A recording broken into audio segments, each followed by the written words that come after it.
My brother spent 4 years telling me the college fund our parents left me was safe. He told me it was growing. He told me it was protected. He told me when the time came, everything would be taken care of. I just needed to trust him. And I did.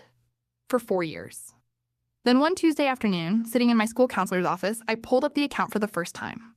The balance was $4,211. Our parents had left $87,000. I didn't cry. I didn't call him. I didn't say a single word. I opened my notes app. And I started writing down everything I remembered.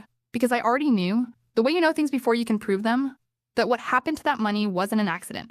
My brother had taken it. And I was going to get every dollar back. This is how. My name is Maya Calloway.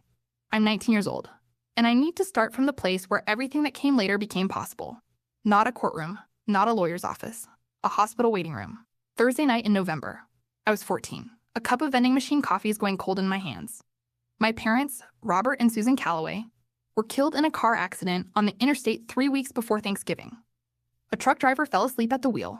They never made it home. I'm not going to spend a lot of time on that night.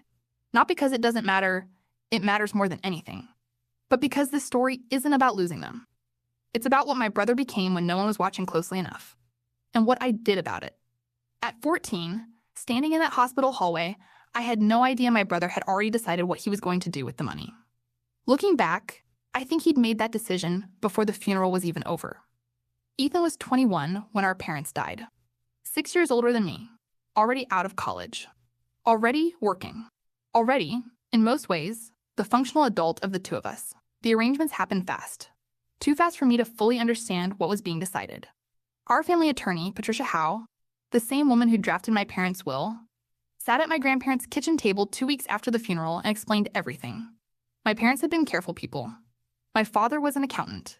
He understood money the way some people understand weather, intuitively, always with one eye on what was coming. They had life insurance, savings, an investment portfolio, and one account set aside specifically, deliberately for my education. $87,000. That number was written on a document Patricia slid across the table. I stared at it. At 14, I didn't fully understand what it meant. What I understood was this. My parents had planned for the possibility that they might not be there. And somehow, that quiet love they had for me, the kind they never talked about out loud, was sitting in a bank account, waiting. Ethan was named my legal guardian. He was also named trustee of the educational fund, the person responsible for managing it until I turned 18, at which point the money would transfer to me directly. Patricia explained this clearly. She looked at Ethan when she said the word trustee. He nodded, said, Of course I'll take care of it."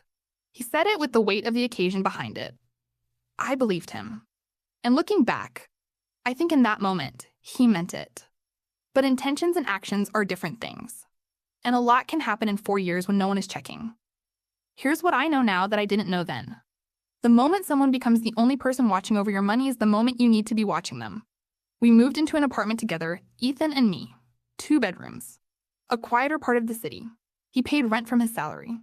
I kept my head down, started a new school, and tried to build something normal. And Ethan was not a monster. I need you to hear that because it complicates everything. He made dinner. He came to my school events. He taught me to drive in an empty parking lot on Sunday mornings and laughed when I clipped the curb. He was my brother. He was, in every visible way, a decent guardian. But there were signs, small ones, the kind you don't alarm over individually, the kind you only understand later when you line them up and see the shape they make. The way he changed the subject at 15 when I asked how the fund was doing. A new car in the parking garage when I was 16. Expensive. Never explained. Ethan and his girlfriend Vanessa were talking about buying a house when I was 17. Their conversations carried an energy I couldn't name but felt.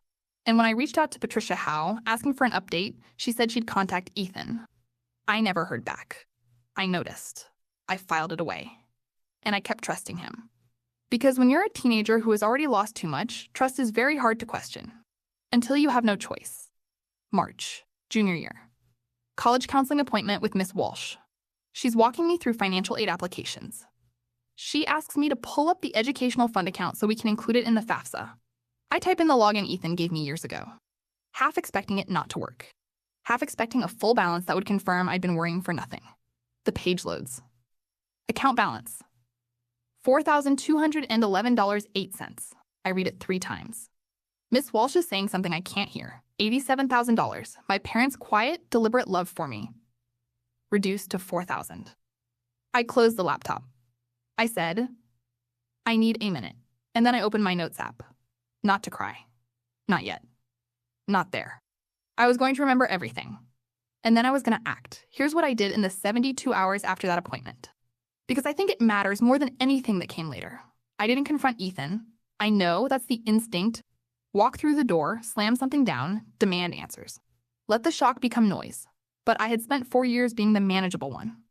The quiet one. The one who didn't make things harder. And sitting in Miss Walsh's office with that number burned into my memory, I understood something. If Ethan knew that I knew, he would have time to prepare. I needed him unprepared. So I went home, made dinner, asked him how his day was, sat at the kitchen table and listened to him talk about a property listing giving him trouble. When he asked how the counseling appointment had gone, I said, fine. Just FAFSA basics. He nodded, went back to his phone. That night, I lay in bed and started from the beginning. The account had been opened in my father's name. Patricia had the original paperwork. The trust terms were clear. Ethan had signing authority as trustee, but funds were designated exclusively for my educational expenses, not living expenses, not emergencies, not a house down payment. Education. That was the language my father had used. The next morning, I called Patricia from the school parking lot before first period. She answered on the third ring. I said, Patricia, I need you to be honest with me. Have you been receiving annual trustee reports from Ethan? A pause. Then, I requested them. I received one in the first year. After that, communication became limited. I followed up twice. I should have followed up more aggressively. I want to be honest with you about that. My stomach dropped. Not from surprise. From confirmation. The balance is $4,000, I said. Silence. Then, Maya, I need you to come to my office. Patricia pulled out every document she had. The original trust. The initial deposit. The single annual report Ethan had filed, 18 months in, showed the full balance intact. And then nothing. 18 months of absolutely nothing. But that wasn't the part that made my hands go still. That came 4 days later, when the full transaction history arrived. Patricia called me at 7 a.m. on a Friday. Come in, she said.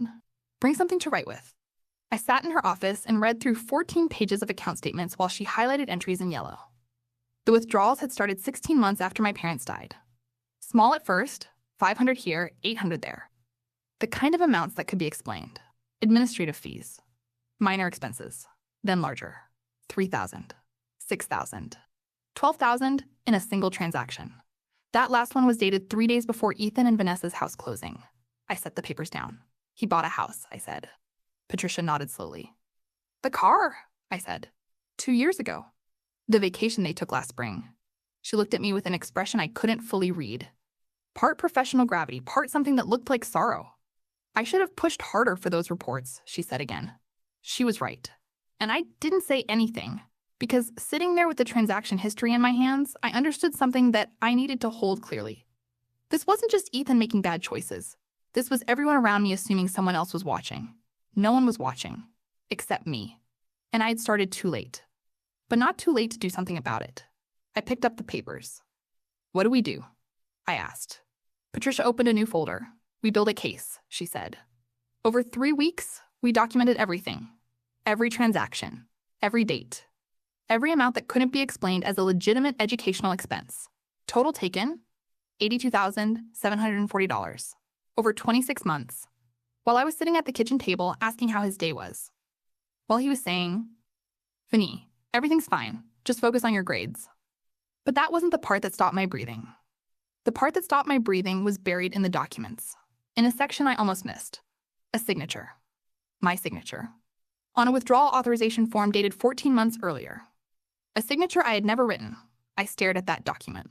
My name. My handwriting? Or something close enough that it had cleared the bank's verification process. A signature on a form authorizing a $22,000 withdrawal. Listed as educational equipment and preparatory expenses. I was 17 when that form was supposedly signed. I had never seen it. I photographed it. Sent it to Patricia, sat in my car and breathed. Because what Ethan had done, what I had suspected, what the transactions confirmed, had just become something different. It wasn't mismanagement. It wasn't a guardian making poor choices. He had forged my signature. That's fraud, Patricia confirmed it that afternoon. Steady voice. The steadiness of someone who's seen this before but is careful not to be casual about it. This changes the legal dimension significantly. Breach of fiduciary duty was already the foundation. The forged authorization adds potential criminal exposure. I asked what that meant practically. She said, "It means we have a very strong position." But then Patricia kept searching. And in the third week, she found something that changed everything I understood about what Ethan had actually done. This wasn't a moment of panic. This was a sequence. Buried in the account documents, a beneficiary amendment form, filed with the bank 14 months earlier, 2 months before the forged withdrawal. The form attempted to add Ethan as a co-beneficiary of the account. Not just a trustee, a beneficiary. Someone with a legal claim to the funds. The bank had flagged it. The original trust documents explicitly prohibited modifying beneficiary status without a court order. The form was rejected. And then Ethan found another way. The forged signature. Let that sequence sit with you for a moment. Step 1, try to make himself a legal heir to my money. Step 1 fails. Step 2, forge my name instead. This wasn't someone who got desperate. This was someone who had a plan. And when plan A was blocked, he moved to plan B without hesitating. I printed Patricia's email, put it in the folder with everything else, and went to bed. I slept better than I expected to, because I finally understood the full shape of what I was dealing with. And that made the next step simple. The week before I filed, I told Ethan, I want to be clear about why. Not to warn him, the decision was made and nothing he could say would change it. I told him because I needed him to know that I knew.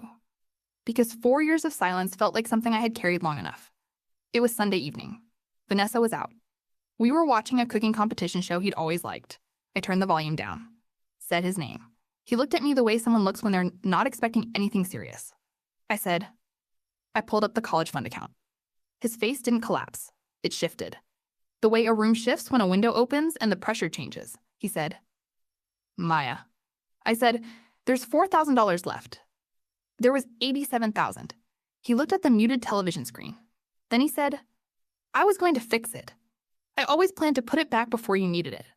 I looked at him for a long moment, and I said, Ethan, there's a withdrawal authorization in the file with my signature on it? I was 17. I never signed anything. The shift in his face became something else. Something smaller. I panicked, he said. I needed the authorization to go through. I copied your signature from a birthday card. I was going to pay it back. I want to tell you I said something meaningful in that moment. Something that captured everything. But I didn't say anything. I sat with the weight of hearing my brother admit, quietly, without drama, without even much shame, that he had stolen from me. Forged my name. And planned to simply replace it before I noticed. As if the money were the only thing. As if trust were something you could deposit back. Then I stood up, went to my room, closed the door. The next morning, Patricia filed. Ethan was served papers 4 days later. I know because I heard his voice through the apartment wall that evening. Not the words, but the tone. The specific register of someone who has just realized that what they thought was manageable has become something else entirely. He knocked on my door that night. I said, I can't discuss this while it's in process. My attorney has advised me not to. He stood in the hallway for a moment. Then he said, I'm sorry, Maya. I said, I know. And I closed the door. Because sorry doesn't restore what was there. And I needed to stay clear. The hearing was scheduled 6 weeks after filing. I went to school. Did my homework. Applied to 3 colleges with a financial aid application listing my available funds as $4,000. Made cereal for breakfast. Packed my lunch. Tried to exist normally inside a situation that was anything but. And then on the night before the hearing, Patricia sent me an email at 11:45 p.m. She had found something in the bank's verification records, something that hadn't been in the original transaction history. Something that, if I was reading it correctly, meant Ethan had been planning this for even longer than I thought. That email was about the beneficiary amendment, the rejected form Patricia had already found. But now she had the bank's internal notation on why it was flagged. The filing had been submitted 3 times. 3 separate attempts over a 6-week window before the bank finally locked the request and added a compliance note to the file. 3 attempts. He hadn't made one opportunistic decision. He had campaigned for access to my money. I printed the email, added it to the folder, set my alarm for 6 a.m. The courthouse was a 40-minute drive. Patricia picked me up at 8:15. Her car smelled like coffee and leather. She handed me a water bottle and didn't say much on the drive, which I appreciated. I wore a navy blazer my mother had bought me before she died. For a school presentation, she'd said it made me look like someone who meant business. I'd kept it in the back of my closet for 2 years. It still fits. The hearing room was smaller than I'd imagined. Wood-paneled walls, fluorescent lighting, a raised bench at the front, the kind of room where things are decided quietly, without ceremony. Ethan was already there when we arrived. He was with an attorney, younger than Patricia, with the look of someone managing private stress. Ethan was wearing a suit I'd never seen. He looked at me when I walked in. I looked back. Then I sat down. The judge was a woman in her mid-60s, reading glasses, a manner that conveyed, efficiently, that she had seen all of this before and preferred to move quickly. Patricia presented our case methodically.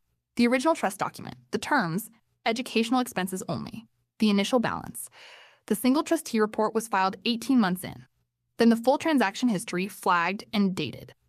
The total withdrawn. The purpose listed for each major transaction is cross-referenced against Ethan's known purchases during the same period. The house is closing. 3 days after the largest withdrawal, the car, the vacation. Then, the forged withdrawal authorization. The attempted beneficiary amendment.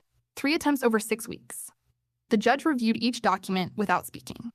She had the kind of stillness that comes from decades of hearing people explain themselves.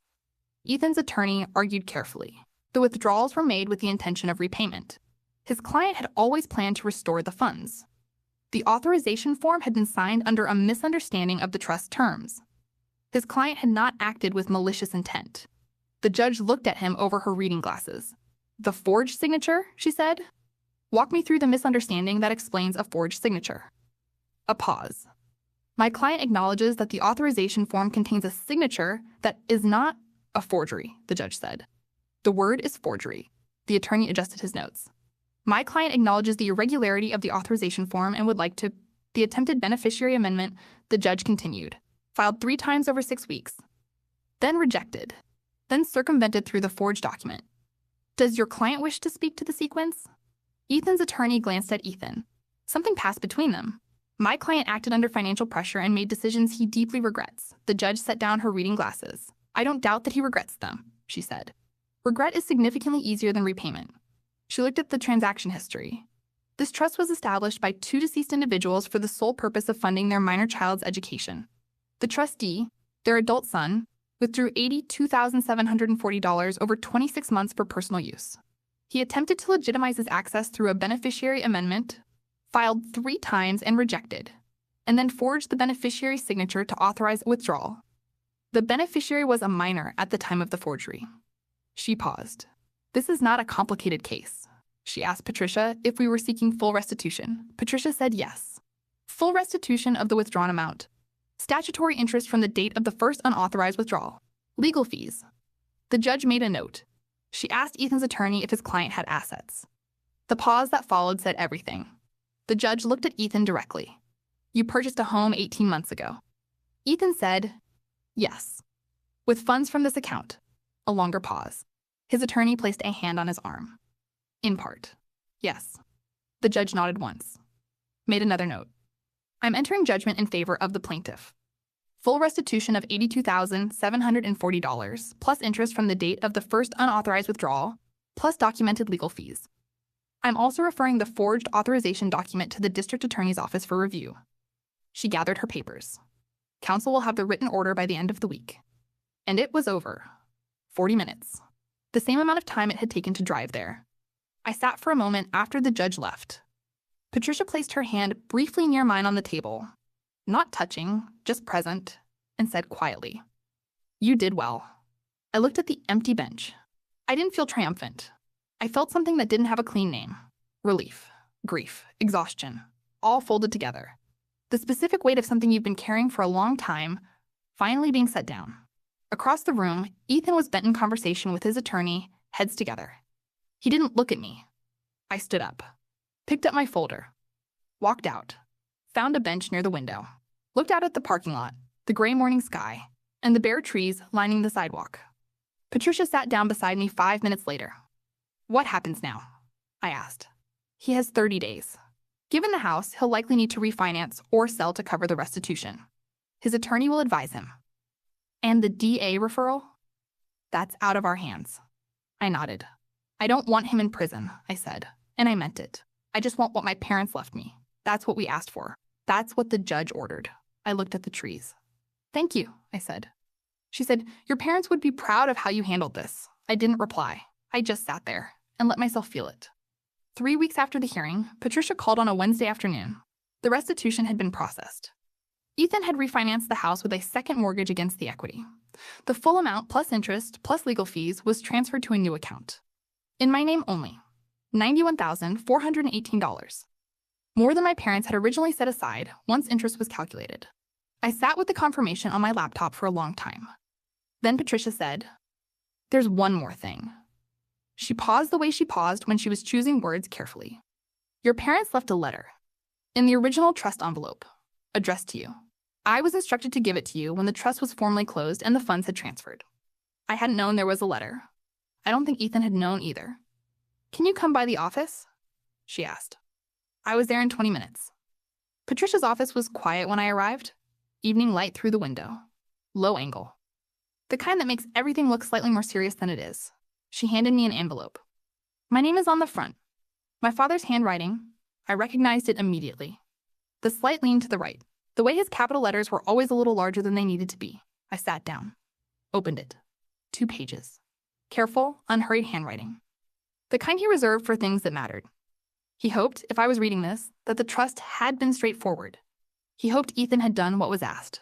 He told me they had chosen Ethan not because they were certain, but because he was family, and because they wanted to believe in him. He wrote, "We chose to believe in him. We hope we were right, but we wanted you to have this letter regardless, so you would know that we thought about all of this, so you would know that we planned for you." He told me about the summer he first opened the account.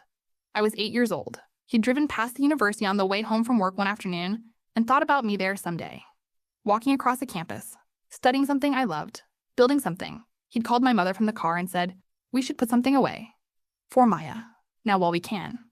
She said yes immediately. They hadn't told anyone. Not Ethan. Not their parents. Not friends. They simply opened the account and started depositing, quietly, for years. He wrote, "Money is not the point. The point is that we wanted you to be free.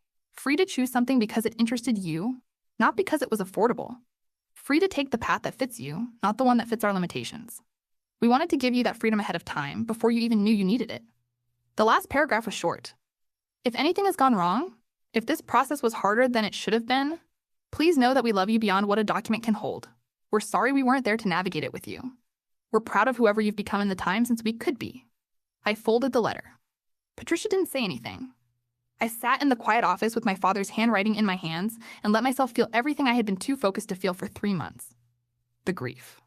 The specific grief of understanding how well your parents knew you, how much they had thought about your life before you were old enough to think about it yourself. And knowing you can't tell them that it worked, that you made it, that you fought for it. The way they had planned, in case you needed to. I cried. Not a collapse. A release. Patricia set tissues on the desk without comment, looked out the window, and gave me the space to feel it. When I was ready, I folded the letter back into the envelope and put it in my bag. I said, "Thank you for all of it." She said, "Your parents were good people. They deserved better than what happened to that trust." "Yes," I said. Then I drove home. I want to tell you what happened with Ethan, because people expect this part to be clean. Either a dramatic reconciliation or a permanent fracture. Real life is slower than that, and less final. He called 2 weeks after the judgment. I let it go to voicemail. Listened to it 3 times. He said he'd told himself for 2 years that he would put it back before I needed it. That he'd convinced himself it wasn't really taking, just borrowing. That the house was an investment. The car was a necessity. The vacation was something they needed after a hard year.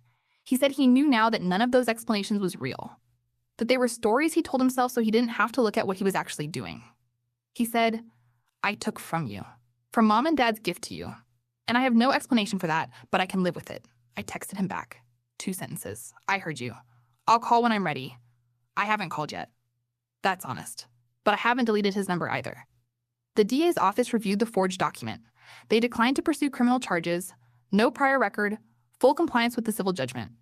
I'm not sure how I feel about that. And I think that's okay. Not everything resolves into a clean feeling.